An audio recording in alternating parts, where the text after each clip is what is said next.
Ang kwento ni Rodrigo Roa Duterte ay kwento ng isang ordinaryong Pinoy na lumaki sa probinsya, tumapak sa political arena, at sa huli, nakilala bilang isa sa pinaka-polarizing na leader sa Pilipinas.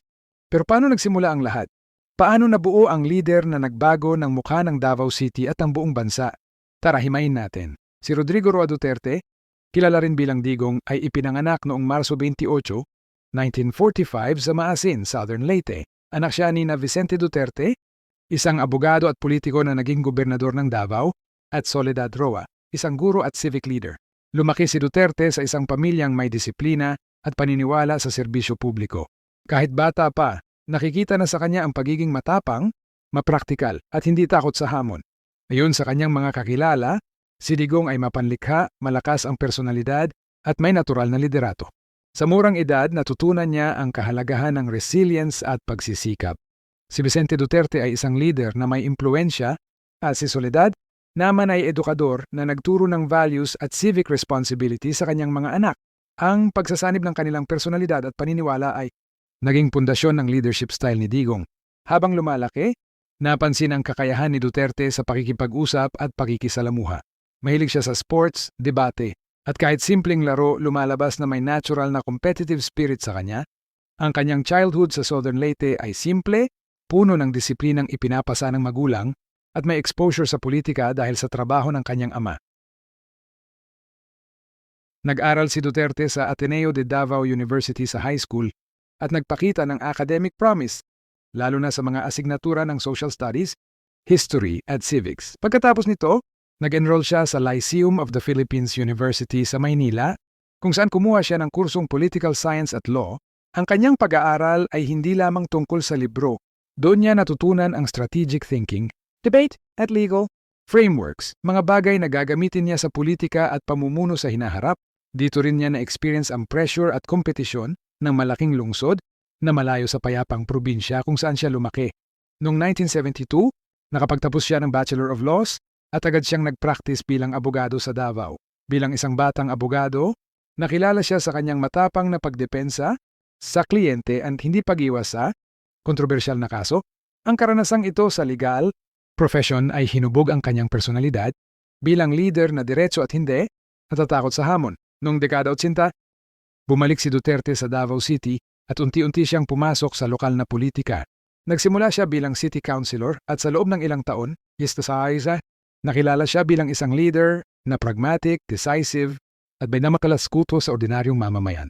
Ang estilo niya noon ay diretso sa punto, hindi siya mahilig sa palamuti o empty promises. Yun sa mga kaalyado niya, kahit noon, alam na niyang ang disiplina at aksyon ay mas mahalaga kaysa rhetoric. Dito rin nabuo ang prinsipyo niya na sa pamumuno, results matter more than popularity. Noong 1988, nanalo siya bilang Vice Mayor ng Davao City at hindi nagtagal, nahalal bilang mayor noong 1988-1998. Sa panahong ito, nakilala siya sa pagiging hands-on at mabilis magdesisyon, lalo na sa mga isyu ng kriminalidad at droga. Sa ilalim ng pamumuno ni Duterte, unti-unting nagbago ang imahe ng Davao City. Dati kilala ito bilang high crime city, puno ng krimen, kidnapping at droga.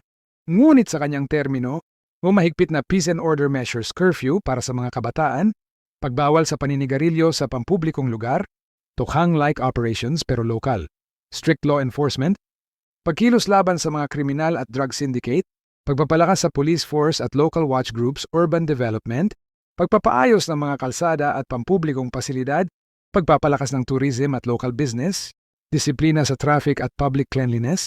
Sa kabila ng mga alegasyon ng DDS or death squads, marami ring nakakita ng positibong resulta sa lungsod, baba ng crime rate, mas kaayusan at mas ligtas para sa pamilya at negosyo. Ang Davao City noong 2000s ay naging modelo ng local governance sa Pilipinas.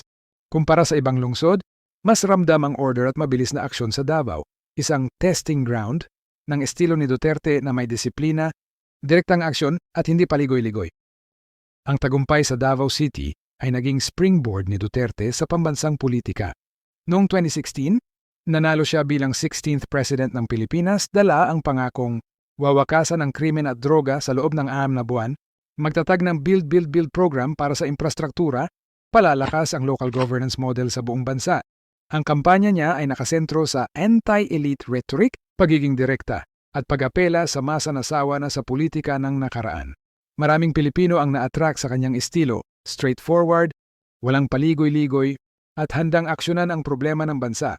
Mula childhood hanggang sa mayor, malinaw na nabuo si Duterte bilang leader na hands-on at pragmatic.